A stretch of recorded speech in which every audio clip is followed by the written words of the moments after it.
KALE 708 with Paul Nicholas at number 10 with Heaven on the 7th Floor. Count them down to a brand new number 1 this week. KALE with ELO at number 5, Telephone Line. We'll continue the countdown after this special report with Mike Conklin on the death of Elvis Presley.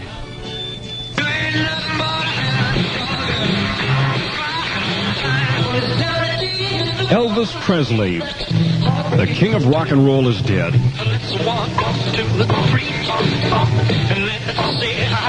The 42-year-old singer and movie star died of an apparent respiratory failure.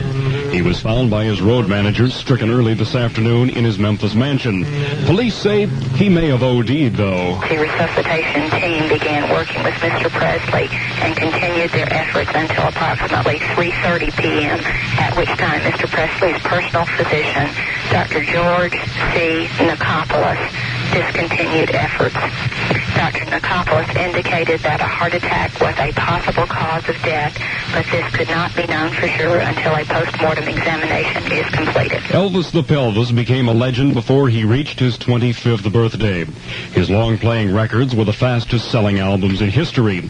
Death came as a shock to the music and entertainment worlds, and ABC's gossip columnist Rona Barrett says she's another one who subscribes to the drug theory. It was just a total bit of irony, because early this morning on Good Morning America, I finally was able to break the story that Elvis Presley really had been a dope addict and had been feeding his body with Quaaludes and cocaine and combinations of other drugs, that it almost seemed like it was inevitable that he was on the trip down to death's door. Elvis Presley was born in Tupelo, Mississippi in 1935.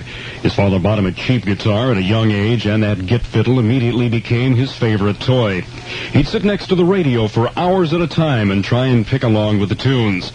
Presley's backup group throughout most of his career was known as the Jordanaires, and lead singer with that group, Hoyt Hawkins, has this memory. Thus, we never had even a short word, or in all that period of time, and being as close as we were, he's just a genuine guy. It was a humble beginning for the king. He'd taken a $35 a week job as a truck driver shortly after he was graduated from high school. And then in 1953, he got somewhat of a break. I went into Sun Records, and there was a guy in that took down my name, told me he might call me sometime. So he called me about a year and a half later. I went in and made my first record.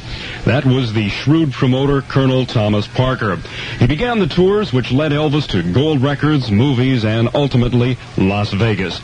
And another who remembers Elvis is singer Neil Sedaka. I feel very personally saddened by this because of I was a great fan, and I thought he was a great inspiration to all of us. The big change of fortune for Elvis came in 1954. Presley was offered the then unheard-of sum of $35,000 for all 5 of his records to date. With that money, and somewhat of a bonus, he bought the first of a long string of Cadillacs.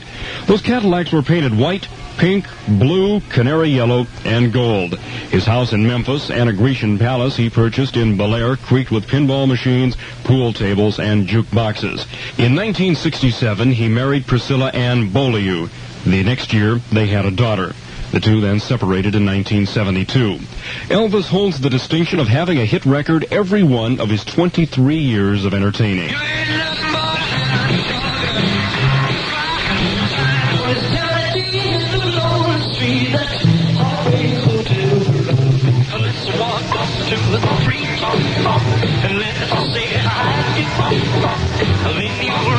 Love me tender, love me sweet, never let me go. Again, Elvis Presley, the king of rock and roll, is dead.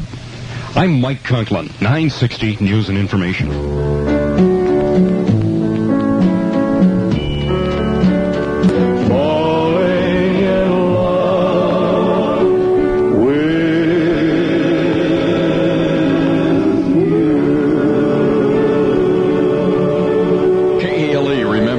Elvis Presley. KALE counts in the Tri-Cities. 10. Heaven on the 7th floor. Heaven on the 7th floor. 9. Whoa, Black Betty, bam, lamb.